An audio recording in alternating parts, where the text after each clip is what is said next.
साथियों नमस्कार। योगेश्वर श्री कृष्ण भगवान यहाँ पर कहते हैं, भगवान को प्राप्त होना क्या है।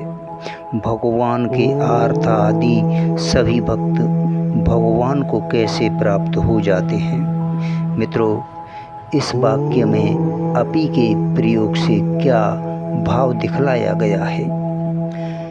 मित्रों, भगवान के नित्य दिव्य परम धाम में निरंतर भगवान के समीप निवास करना, अभेद भाव से भगवान में एकत्व प्राप्त हो जाना, दोनों ही का नाम भगवत प्राप्ति है।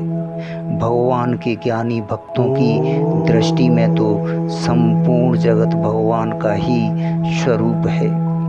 अतः उनको तो भगवान नित्य प्राप्त ही है। उनके लिए तो कुछ कहना ही नहीं है। जिज्ञासु भक्त भगवान को तत्व से जानना चाहते हैं, अतः उन्हें भी भगवान का तत्व ज्ञान होते ही भगवत प्राप्ति हो जाती है। रहे अर्थार्थी और आर्थ, सो वे भी भगवान की दया से भगवान को ही प्राप्त हो जाते हैं। भगवान परम दयालु और परम सुहृदय है।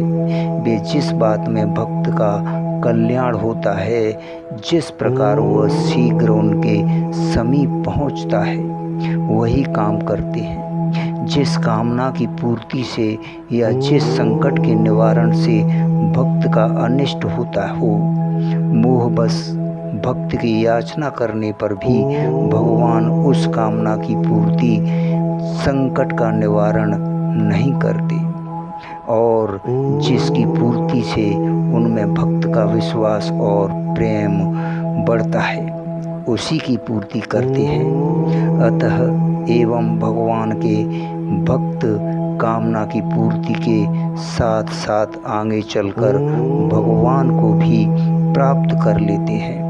मित्रों, इसी भाव से इस श्लोक में अपि का प्रयोग किया गया है। साथियों, भगवान का स्वभाव भी ऐसा है कि जो एक बार किसी भी उद्देश्य से भक्ति के द्वारा भगवान से संबंध जोड़ लेता है, फिर यदि वह उसे तोड़ना भी चाहता है तो भगवान उसे नहीं तोड़ने देते। भगवान की भक्ति की यही महिमा है कि वह भक्त को उसकी इच्छित वस्तु प्रदान करके उस वस्तु से परिणाम में हानि होती हो तो उसे न प्रदान करके भी नष्ट नहीं होती। मित्रों, वह उसके अंदर छिपी रह जाती है और उसका अवकाश पाते ही उसे भगवान की ओर खींच ले जाती है।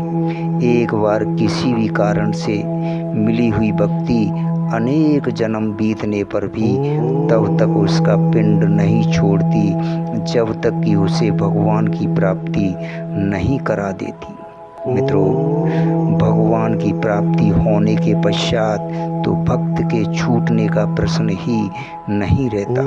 फिर तो भक्ति और भक्त भगवान की एकता ही हो जाती है। धन्यवाद, शुक्रिया आज की शुभ यात्रा में।